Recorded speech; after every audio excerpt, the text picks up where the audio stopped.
mga kapatid, nandito ako ngayon sa uncovered court sa Kalapandayan. Mayroon ulit kami aktibidad ngayon, buklod at kadiwa. May volleyball kami ngayon, guys. Kaya lang, hindi ako marunong mag-volleyball. Sila na lang. Yan, lalaro sila ngayon.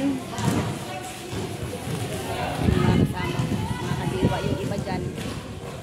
Yan yung mga kasama ko, buklod.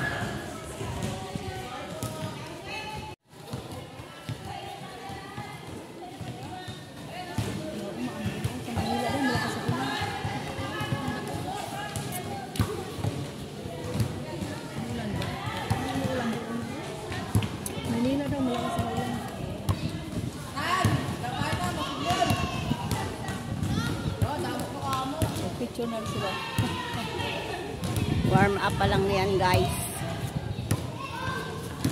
Practice pa muna bago umpisa.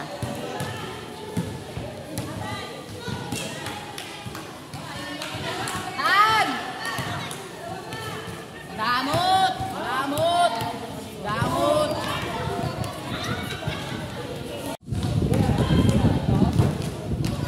Ano ba yung pataasan?